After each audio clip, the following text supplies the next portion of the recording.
On the asylum seekers debate now, is there any question here that the institution took a hit, that the profession, politics took a hit? I think public faith in all sorts of political groupings, including journalists, has just been plummeting over the last 12 months, partly as a consequence of minority government and the uncertainty that brings about.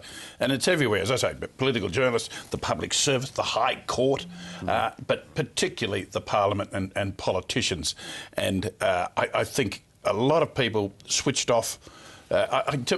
News.com.au registers the number of hits you get on a particular story, and I was doing stories on the debate, and when it became clear that all three groups were never going to agree, the public interest dropped off, and that wasn't because they weren't interested in the issue. They just were sick of this mob not being able to resolution, take action. Didn't get it. To be fair, I mean, I keep coming back to this. I'm trying to work this out in my own mind, that this was not a problem of minority government. This was a problem of a government not having control of the Senate.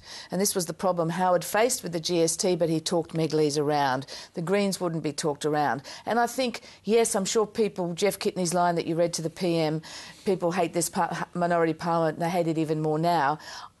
I think there were some real positives in this in the first 2 days of this debate. The backbenchers coming together out of the woodwork to get over their vested positions and to try and come up with a compromise. That was good Parliament at work. It's just that the leadership of the three other parties would not come at it. Beneath the veneer of no conclusion to this, we've actually got some major shifts. I mean, now the Greens have been completely intransigent and almost willfully naive, but I'll talk about that later if you like. But Judy Moylan is very interesting because she's been against Nauru, she's been against Malaysia for years, best part of a decade, and yet Judy Moylan, a moderate Liberal, was prepared in the end to countenance going back to Nauru because she said, effectively agreed with the likes of Mal Washer, another WA Liberal, that you needed to have some kind of sting in the tail because you've got a situation that was just, you had your twin evils and you had to deal with how are you going to do it. And Doug Cameron, Labor left, and Andrew Wilkie. I mean, a number of people moved a long way in this debate because they were so distressed at what was happening. And I don't know where you want to go first, but the PM saying more lives will be lost at sea, well, that's just not good enough to say that. I think it's not good enough to just hand this off to an expert committee. Something else has to happen in the short term. On the Greens, though, I find their position quite interesting insofar as it was just sort of lacking any reality to the problem you've got here.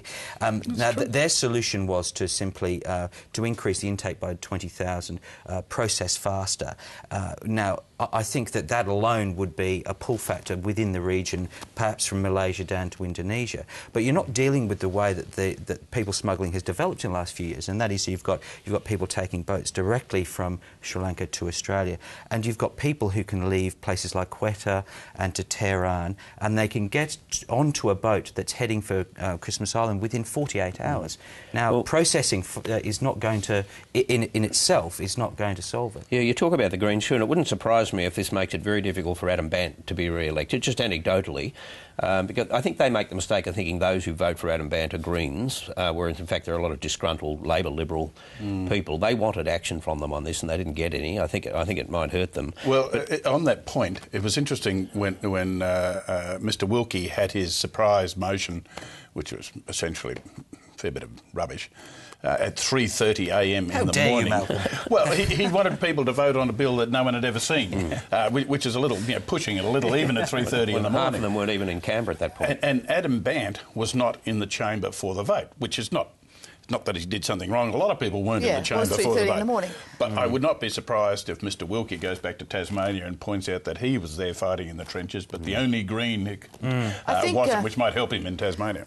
Whatever Andrew Wilkie was trying to do, I think the big message that sends now, and Labor won't miss this, is they've got 6 weeks, haven't they? Because Parliament comes back, Andrew Wilkie does that again, Nauru might get through, or Nauru certainly will be put up in the government's face, which means I think the pressure is on the government now and this expert committee to come up with something before then. And I think more and more people on Labor's side are thinking they're not going to get Malaysia through. They have to find a way to come to terms with Nauru and come up with a political story for Nauru, which presumably will come via the expert committee.